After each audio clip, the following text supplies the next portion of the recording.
बिस्मिल्लाहिर्रहमानिर्रहीम। Lecture number 22। आज गज़ल number 1 के शेर नंबर 3 और 4 की तशरीह करेंगे और इसका ग्रामर एवं से मजमून अब अगला आधा हिस्सा। तो आते हैं शेर नंबर 3 की तरफ। मैं दरमांदा इस बार गाहे अता का गुनाहगार हूँ, एक ख़ता हो गई है। दरमांदा ठकराया हुआ, बारगाह अता यानी अल्लाह ताला की बारगाह जो हकीकी अता करने वाली है। गुनाहगार यानी गलती करने वाला, अल्लाह की हदों को तोड़ने वाला। ख़ता हो गई है, गलती हो गई है। मफ़हूम, मैं एक मुसीबत ज़दा और ठकराया हुआ इंसान हूँ। मुझे जो कुछ भी मिला है उसी की बारगाह से मिला है। मैं गुनाहगार हूँ, मुझसे ख़ता हो गई है। तशरीह तलब शेर में शायर अपनी दरमांदगी और बेबसी का इजहार कर रहे हैं कि वो एक मुसीबत ज़दा ठकराया हुआ इंसान है, लेकिन उसके पास जो कुछ भी है वो खालिक कायनात की बारगाह से अता से मिला है। अल्लाह ने इंसान को तख्लीक फरमाया और खिलत सरफराजी से नवाजा। उसके तसर्रुफ़ में तमाम कायनात की हर नेमत को दे दिया गया। कुरान ने उसे अल्लाह का नायब करार दिया, जैसे कि कुरान में अल्लाह ताला का हुक्म है कि तर्जमा, और जब कहा तेरे रब ने फरिश्तों को कि मैं बनाने वाला हूँ ज़मीन एक नायब।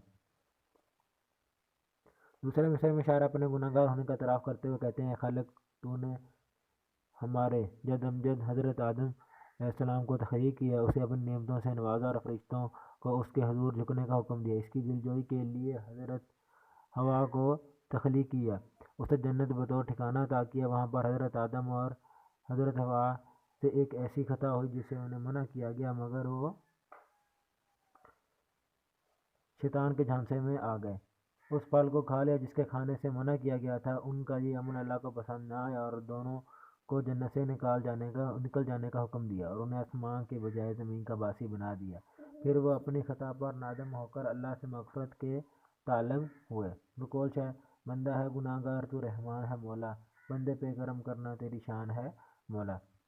असल में शायर इंसानी फितरत की गमख्वारी कर रहे हैं कि गुनाह और नाफरमानी करना उसकी सरशत में शामिल है, लेकिन माफ़ करना और अता करना अल्लाह ताला की बेहतरीन सिफ़ात हैं। मौलाना ज़फ़र अली खान इंसान की फितरत और अल्लाह ताला की बेमिसाल फ़याज़ी का तज़किरा यूँ करते हैं कि सरापा मसीयत हूँ मैं, सरापा मग़फ़िरत वो है, ख़ता पोशी रवश मेरी, ख़ता पोशी है काम उसका।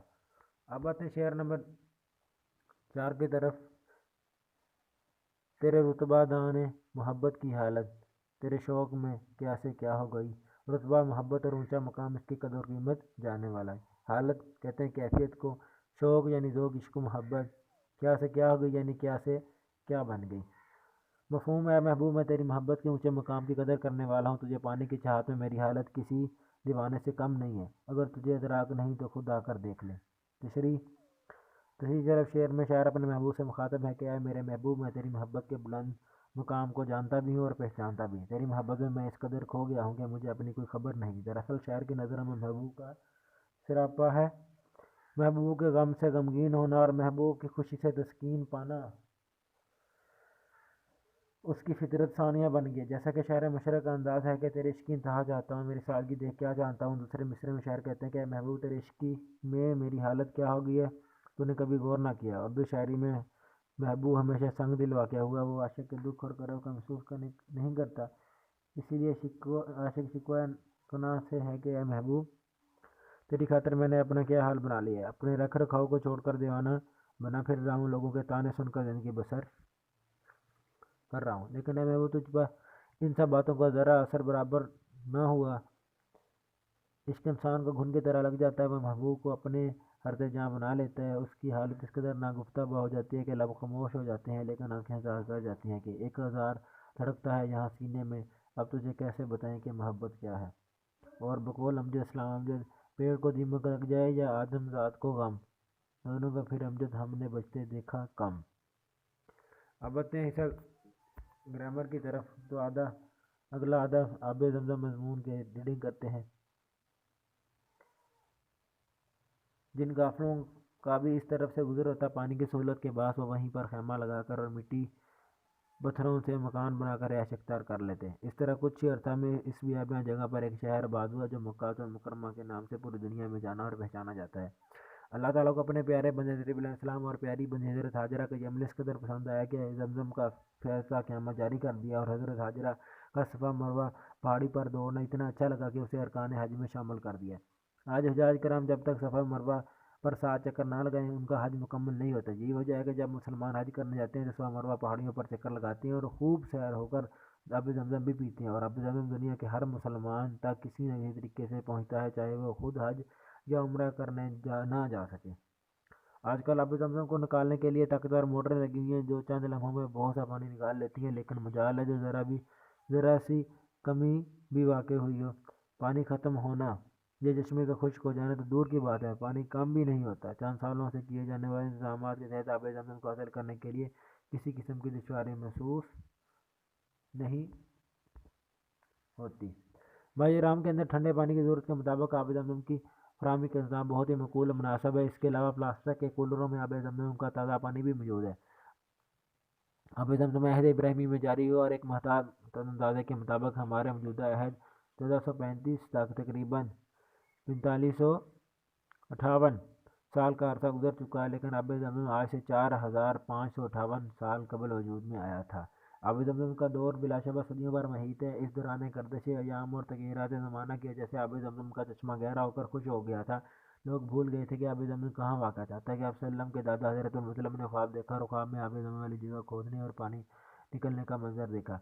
हज़रत अब्दुल ने जब मुसलसल 4 दिन एक ही ख्वाब देखा तो कबीला के कुछ लोगों ने इसका जिक्र किया ताकि वो उस काम में उनका हाथ बटाएं, लेकिन कोई भी उनके साथ देने को तैयार ना हुआ। आखिरकार हज़रत अब्दुल ने तन्हा इस काम को करने का फैसला किया और खुदाई शुरू कर दी। यह भी इशारा सच था, वजूद और पानी निकल आया, साफ शफाफ ताज़ा और मीठा पानी जब बहुत ज़्यादा मिकदार में निकलना शुरू हुआ तो हर तरफ हलचल मच गई। हज़रत अबू तालिब के लिए बहुत बड़ा आज़ाद था कि ज़मज़म का कदीम तरीन कुआं उनके हाथों से फिर जारी हो गया और ज़मज़म के कुएं की तरीख एक बार फिर जिंदा हो गई। इस बाबरकत कुएं की वजह से कुरैश हज़रत अबू तालिब से सुलह पर मजबूर हो गए और पानी से इस्तिफ़ादा करने लगे। बियर ज़मज़म अपनी शक्ल और सूरत के एतबार से आम कुओं की तरह था। इस वक्त ज़मज़म का पानी कुएं से रस्सी और डोल की मदद से निकाला जाता था। बाद में पत्थर की मुंडेर बना दी गई। कुएं के बराबर में 2 हौज़ पुख्ता बनाए गए, एक हौज़ ज़ायरीन हजाज के पानी पीने के लिए और दूसरा उनके वज़ू के लिए। वक्त के साथ साथ जो पानी की ज़रूरत महसूस हुई तो पानी निकालने के लिए फिरकी कायम की गई। कुएं की मुंडेर के साथ चबूतरा कायम किया गया और चबूतरे के एक जानब इसकी बगल में सकाया के लिए एक बैठक तमीर की गई। ये तमाम तमीरात आप सल्लम के दौर में मौजूद थी। इस वक्त आप सल्लम के चचा हज़रत अब्बास बिन अबी तालिब सकाया के मनसब पर फायज थे। मुख्तलिफ अदवार में आब ज़मज़म के कुएं की तमीर होती रही और इस्लाहात का अमल जारी रहा। ज़राअ आमदोरफ्त की आसानी से हजाज और ज़ायरीन की तादाद में इजाफा हुआ तो आब ज़मज़म के हसूल को आसान बनाने के लिए कई मुनासिब इक़दाम किए गए। ताकतवर किस्म की मोटरें लगा दी गईं। इसके अलावा हर ख़ास आम तक पानी पहुँचाने के लिए प्लास्टिक के कूलर तमाम गुज़रगाहों में रखे गए, जिनमें हर वक्त ठंडा पानी मौजूद रहता है। आब ज़मज़म की फजीलत और बरकत के बारे में बहुत सी रवायत और हदीस मज़कूर हैं। दरहकीकत आब ज़मज़म अमराज़ से शिफा, जिस्मों के लिए गुज़ार, प्यास से मुस्तगनी कर देने वाला है। हज़रत इब्न अब्बास रज़ियल्लाहु तआला अन्हु से मरवी है कि आप सल्लम ने फरमाया कि ज़मज़म जन्नत की नहरों में से एक नहर है।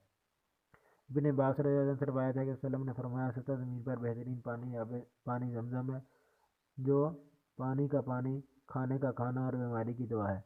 आब ज़मज़म पीते वक्त ये दुआ पढ़ें। तर्जुमा, ऐ अल्लाह तुझसे मांगता हूँ नफ़ा देने वाला इल्म, रिज़्क़ कुशादा और तमाम बीमारियों से शफा। आब ज़मज़म पीते वक्त शुरू में बिस्मिल्लाह पढ़ना, आखिर में अल्हम्दुलिल्लाह कहना भी सुन्नत है। आब ज़मज़म खड़े होकर किबला रू होकर पीना सुन्नत है।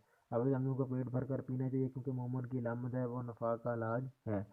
ज़मज़म का पानी चेहरे पर मलना और सर पर डालना भी सुन्नत है। ज़मज़म का पानी हर इस मकसद के लिए जिसके लिए पिया जाए, लिहाजा आब ज़मज़म पीते वक्त नियत भी कर लेनी चाहिए। अल्लाह ताला हम सबको आब ज़मज़म पीने और इसका अदब एहतराम करने की तौफीक